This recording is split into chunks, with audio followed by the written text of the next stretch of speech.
इस वीडियो में हम आपको बता रहे हैं ग्राफ्स के बारे में। यहाँ पर आप देख सकते हैं कि सबसे पहले आपको एक एयरलाइन रूट्स का ग्राफ दिया गया है, जहाँ पर आपको टोटल 5 सिटीज़ या स्टेट्स के नाम दिखाई दे रहे हैं, जैसे कि सैन फ्रांसिस्को कनेक्टेड है बोस्टन से एक एयरलाइन रूट के द्वारा। सैन फ्रांसिस्को कनेक्टेड है LA यानी कि लॉस एंजलिस से एक एयरलाइन रूट के द्वारा। सैन फ्रांसिस्को कनेक्टेड है डालास से एक एयरलाइन रूट के द्वारा। अब अदर कनेक्शंस के बारे में डिस्कशन करते हैं, जैसे कि लॉस एंजलिस यानी कि LA कनेक्टेड है डालास के द्वारा, डालास से एक एयरलाइन रूट के द्वारा। डालास कनेक्टेड है वाशिंगटन DC से एक एयरलाइन रूट के द्वारा। वाशिंगटन DC कनेक्टेड है एक एयरलाइन रूट के द्वारा बोस्टन से। डालास कनेक्टेड है बोस्टन से एक एयरलाइन रूट के द्वारा।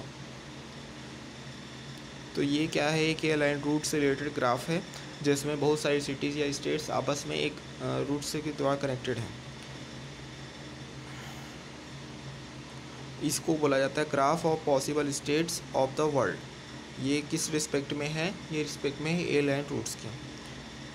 नेक्स्ट जो दिखाया जा रहा है वो दिखाया जा रहा है कि हमें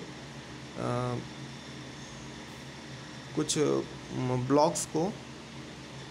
ब्लॉक्स को कैसे एक डिज़ायर्ड स्टेट में पहुंचाना है। हमारा जो डिज़ायर्ड स्टेट है वो ये है कि हमें A, B और C को इस तरीके से जमाना है कि सबसे कम वेट का ब्लॉक नीचे रहे, उससे सबसे ज़्यादा वेट का ब्लॉक नीचे रहे, उससे थोड़ा कम वेट का ब्लॉक ऊपर रहे और सबसे कम का ब्लॉक ऊपर रहे। तो इसके लिए हम क्या कर रहे हैं, इसके लिए हमारे पास दो तरीके हैं। या तो C को A के ऊपर पुट करें, जैसे कि यहाँ पर किया गया है कि A के ऊपर क्या पुट किया गया है C, और बगल में क्या है B।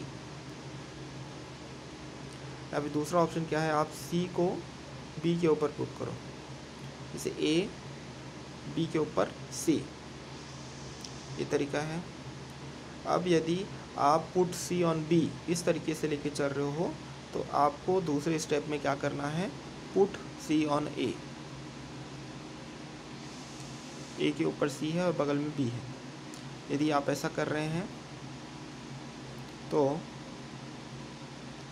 हमारा जो स्टेट हो क्या हो, इसके बाद जो नेक्स्ट स्टेट हमारा क्या हो सकता है कि हमें put B on C, put B on C।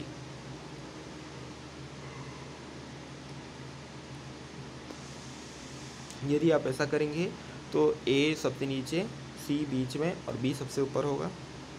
यदि जो नीचे वाला स्टेट है A और B के ऊपर C, यदि आप इसके बाद A को C के ऊपर पुट करेंगे तो हमें क्या मिलेगा, डिज़ायर्ड स्टेट जो होगा सबसे टॉप में A, मिडिल में C और बॉटम में B। इसके अलावा और भी कुछ रियल वर्ल्ड प्रॉब्लम्स होते हैं, जैसे कि रूबिक क्यूब्स, जिसमें 10 की पावर 19 डिफरेंट स्टेट्स हो सकते हैं। नेक्स्ट जो एग्जांपल लिया गया है वो लिया गया है क्रिप्ट अरिथमेटिक का, जहाँ पर 40, 10 और 10 को आपस में सम किया गया है। यदि हम ऐसा करते हैं तो हमें मिलता है 60। 40 का जो क्रिप्ट अरिथमेटिक वैल्यू यहाँ पर लिया गया है वो लिया गया है 29786। 10 का लिया गया है 850। 10 2 टाइम्स है इसलिए 2 टाइम्स लिया गया है 850। यदि आप तीनों को सम करेंगे तो हमें मिलेगा 31486, यानी कि 60 का क्रिप्ट अरिथमेटिक में यहाँ पर जो वैल्यू कंसिडर किया गया है वो है 31486। कुछ अदर रियल वर्ल्ड प्रॉब्लम्स भी हैं, जैसे कि रूटिंग यूज़ होता है रोबोट्स में, व्हीकल्स में, सेल्समैन में। शेड्यूलिंग एंड सीक्वेंसिंग है।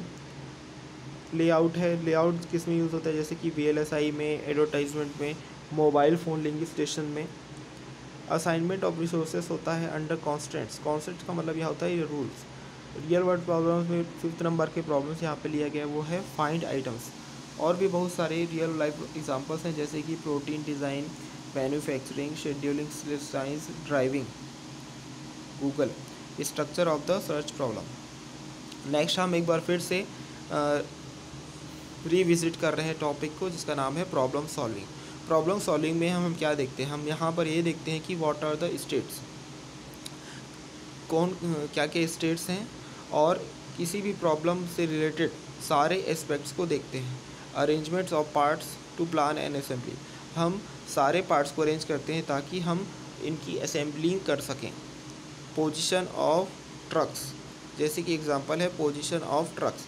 पोजीशन ऑफ ट्रक्स हम इसलिए देखते हैं ताकि हम प्लान कर सकें कि पैकेज को कैसे आप डिस्ट्रीब्यूट करेंगे। अब हम सिटीज़, डिफरेंट सिटीज़ को क्यों देखते हैं, ताकि एग्जांपल के लिए हम एक ट्रिप को प्लान कर सकें। स्टेट्स में हम साथ में देखते हैं कि कौन कौन से फैक्ट्स हैं, उनका सेट बनाया जाता है। जैसे कि एग्जांपल के लिए हम यदि कोई जियोमेट्री थ्योरम प्रूफ करना है तो उसके लिए भी हमको फैक्ट्स की ज़रूरत पड़ेगी। नेक्स्ट जो पॉइंट हमको देखना होता है वो होता है व्हाट आर द एक्शंस, कौन कौन से एक्शंस हैं या ऑपरेटर्स हैं। ये जो ऑपरेटर्स हो सकते हैं वो डिटर्मिनिस्टिक या डिस्क्रिप्ट हो सकते हैं। यहाँ पे हमें असेंबल करना है 2 पार्ट्स को। जैसे एग्जांपल के लिए हमें मूव करना है ट्रक को एक न्यू पोजीशन के लिए, और सेकंड एग्जांपल जो हम कंसीडर कर रहे हैं वो है कि हमें किसी न्यू सिटी के लिए फ्लाई करना है या किसी न्यू सिटी की ओर उड़ान भरनी है। जैसे कि फर्दर एग्जांपल में हम आपको बता रहे हैं कि हम अप्लाई करेंगे एक थ्योरम ताकि डिराइव कर सकें न्यू फैक्ट। जो थर्ड पॉइंट जो हम कंसीडर करते हैं वो ये है कि गोल टेस्ट क्या है। गोल टेस्ट का मतलब ये होता है कि हमें सक्सेस के लिए कौन कौन से कंडीशन को इस्तेमाल करना है। यहाँ पर हम क्या करते हैं, यहाँ पर हम सारे पार्ट्स को एक प्लेस पे देखते हैं।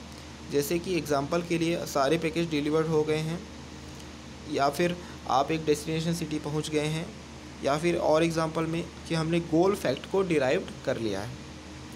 नेक्स्ट जो हम देख रहे हैं वो टॉपिक है graph search as a tree search. Tree एक तरीके के डायरेक्टेड ग्राफ होते हैं जिनमें कोई साइकिल्स नहीं होता है, और नोड में और नोड्स में या तो एक से कम या एक के बराबर पेरेंट होते हैं। हम टर्न कर सकते हैं ग्राफ सर्च प्रॉब्लम को ट्री सर्च में। इसके लिए हमें रिप्लेस करना होता है अनडायरेक्टेड लिंक को 2 डायरेक्टेड लिंक्स से, और अवॉइड करना होता है लूप्स को पाथ में। यानी कि हमें रिकॉर्ड रखना होता है या ट्रैक करना होता है विजिटेड नोड्स को ग्लोबली। जैसे कि मान लीजिए हमारे पास एक ग्राफ है जिसमें आप देख सकते हैं कि ए पॉइंट कर रहा है सी की तरफ, ए पॉइंट कर रहा है डी की तरफ, और ए को पॉइंट कर रहा हुआ है एस पॉइंट कर रहा है बी को, बी पॉइंट कर रहा है डी को, डी पॉइंट कर रहा है जी को, बी पॉइंट कर रहा है जी को, और डी पॉइंट कर रहा है सी को। यदि आप इसे एक ट्री सर्च में बदलें तो कैसे बदलेंगे। एस एक रूट नोड है जिसके 2 चिल्ड्रन हैं ए और बी। ए कनेक्टेड है डी और सी से, डी कनेक्टेड है सी और जी से, बी कनेक्टेड है डी और जी से, डी कनेक्टेड है अगेन सी और जी से। टर्मिनोलॉजी,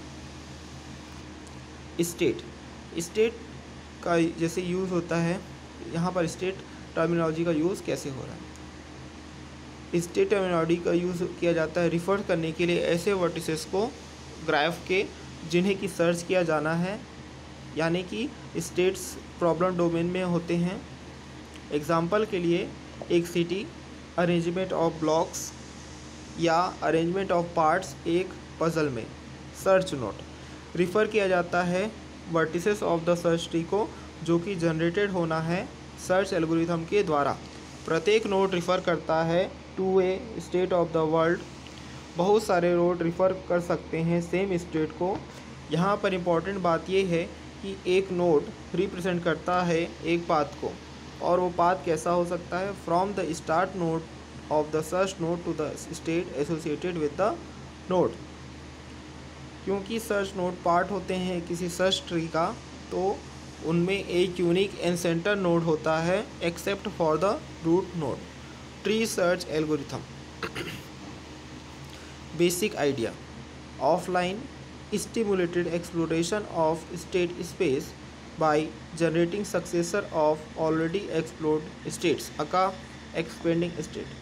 ट्री सर्च एल्गोरिथम का जो बेसिक आइडिया होता है वो ये होता है कि इसमें ऑफलाइन और स्टिमुलेटेड एक्सप्लोरेशन होता है स्टेट स्पेस का, जिसके लिए हम जनरेट करते हैं successor of already explored node, यानी कि एक्सपेंडिंग स्टेट्स।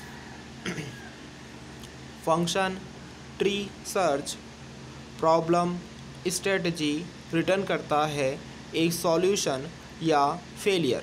इनिशियलाइज किया जाता है search tree using the initial state of problem.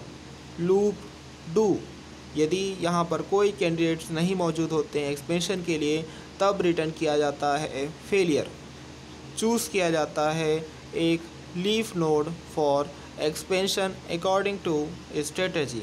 यदि नोड कंटेन्स करता है एक गोल स्टेट तब रिटर्न करना है कॉरेस्पॉन्डिंग सॉल्यूशन, अन्यथा एक्सपेंड करना है नोड को और ऐड करना है रिजल्टिंग नोड्स को to the search tree. Example: suppose हमें पहुंचना है रोमानिया। सपोज़ एग्जाम्पल क्या है, रोमानिया। रोमानिया के अंदर बहुत सारे स्टेट्स या सिटीज़ हैं, वहाँ पे हमें एरेड से होते हुए कहाँ पहुँचना है, बुचारेस्ट। मान लीजिए हम एक पाथ फॉलो कर रहे हैं, एरेड से होते हुए हम जा रहे हैं जेरिंड पे, जिसका डिस्टेंस कितना है 75, और जेरिंड से हम कहाँ जा रहे हैं, ओराडिया पे। जेरिंड से ओराडिया का डिस्टेंस है 71। ओराडिया से हम जा रहे हैं सीबीयू पर, सीबीयू का डिस्टेंस है 151। सीबीयू से हम जा रहे हैं फिगारस पे, फिगारस का डिस्टेंस है सीबीयू से फिगारस का डिस्टेंस है 99, और फिगारस से हम जा रहे हैं बुचारेस्ट पे, जिसका डिस्टेंस है 211। अब यहाँ पर टोटल डिस्टेंस को यदि हम ऐड करें तो हमें मिलेगा एरेड से टोटल ओरेट्स का जो डिस्टेंस है वो कितना है 75 + 71 146। अब ओरेट से सीबीयू का डिस्टेंस 151 को भी उसमें प्लस कर दें तो 146 + 151 = 297, यानी कि एरेड से सीबीयू का जो डिस्टेंस मिला वो हमें मिला 297। अब सीबीयू से फिगारस का जो डिस्टेंस है 99, उसे भी प्लस कर दें। 297 + 99 396 फिगारस और बुचारेस्ट के जिसे 211 को भी प्लस कर दें, यानी कि 75 + 71 146 146 + 151 297 297 + 99 = 396 396 + 211 396 596 + 11 607, ये टोटल डिस्टेंस हुआ।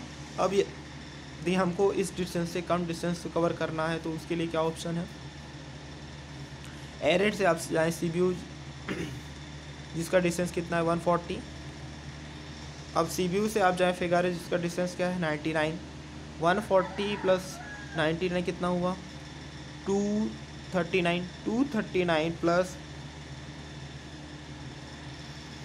211 239 + 211 कितना हुआ 450, यानी कि आपका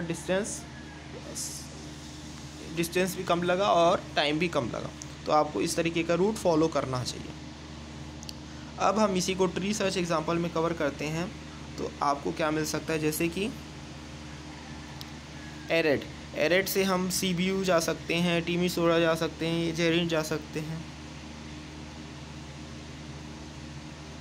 अब सीबीयू से आप कहाँ जा सकते हैं, सीबीयू से आप या तो एरेड जा सकते हैं, फिगारस जा सकते हैं, ओराडिया, रिमिनोविशिया। टीमिसोरा से और कहाँ जा सकते हैं, एरेड, लुगोई। जेरिन से एरेड और ओराडिया। नेक्स्ट इस स्टेट में यदि आप इसको और एक्सपेंड करें। अब यहाँ पर CPU और टीमीसोरा और जेरेंट को आप देख सकते हैं कि पहले डॉटेड में लिया गया था, अब उन्हें कंप्लीट कर दिया गया। इसका मतलब ये है कि उन नोड्स का विजिटिंग हो चुका है। अब CPU से आपको पहले पिछले पेज में बताया गया था, तो CPU से एरेड, फेगरस और एड्रियस और इर्मिनोविशिया जा सकते हैं। टीमीसोरा से एरेड, लुगोज और जेरेंट से एरेड और ओराड्रिया जा सकते हैं। अब यदि हमने एरेड CPU से एरेड, फेगरस, ओराड्रिया और इर्मिनोविशिया का विजिटिंग कंप्लीट कर लिया, तो ये नोड से भी डैश हट जाएगा। और नेक्स्ट किससे चलेगा? टीमीसोरा, एरेड और लुगोज। यहाँ पर विजिटिंग कंप्लीट नहीं हुआ, इसलिए यहाँ पर अभी भी डैश है। जेरेंट में एरेड और ओरेडिस पे भी विजिटिंग नहीं हुआ, इसलिए यहाँ का नोड अभी भी इनकम्प्लीट है। जैसे जैसे विजिटिंग हो जाएगा वैसे वैसे हो जाएगा। या फिर इसका दूसरा जो पॉसिबल रीज़न क्या हो सकता है कि हमें अपना गोल मिल चुका है, इसलिए हम आगे के नोड्स को विजिट नहीं भी करेंगे, ऐसा भी कर सकते हैं।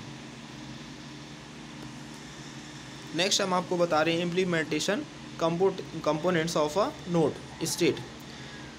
स्टेट क्या होता है? स्टेट स्पेस में एक होता है जो जिससे कि नोड कॉरस्पॉन्ड करते हैं। पेरेंट मोड, ये एक ऐसा नोड होता है सर्च ट्री में जो कि जनरेट करता है नोड को।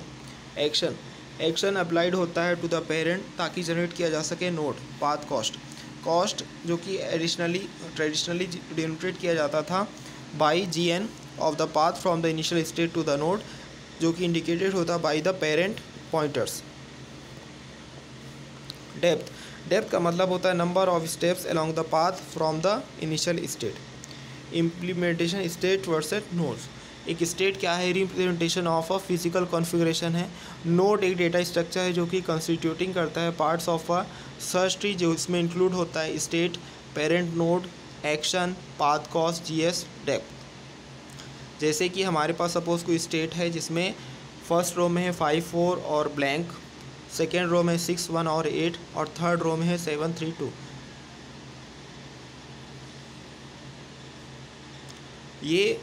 ये जो स्टेट है, ये स्टेट, इस स्टेट में यदि आप देखें तो डेप्थ है 6, G = 6। इसी को पेरेंट और एक्शन के फॉर्म में कन्वर्ट किया गया है और डेप्थ = 6, G = 6 बताया गया है। यहाँ पर G जो है वो पाथ कॉस्ट से रिलेटेड है। नेक्स्ट हम आपको बता रहे हैं implementation of general tree search. Fringe में क्या होता है? कलेक्शन ऑफ नोड्स होता है जो कि जनरेटेड होता है लेकिन अभी तक एक्सपेंडेड नहीं हुआ होता है। ईच एलिमेंट ऑफ फ्रिंज एक लीफ नोड होता है, एक नोड जिसमें कोई भी सक्सेसर नहीं होते हैं। सर्च स्टेटी एक ऐसा फंक्शन होता है जो सेलेक्ट करता है नेक्स्ट नोड जिसको कि एक्सपेंडेड होना है फ्रॉम फ्रिंज। हम यहाँ पर एज्यूम करते हैं कि कलेक्शन ऑफ नोड्स इम्प्लीमेंटेड होता है as a queue. Operation on the queue क्या हो सकते हैं? मेक क्यू बनाना, एम्प्टी क्यू का खाली होना, फर्स्ट क्यू में first, remove first queue, insert element queue, insert all elements queue. Next में हम आपको इम्प्लीमेंटेशन जनरल ट्री सर्च का एल्गोरिथम बताएंगे।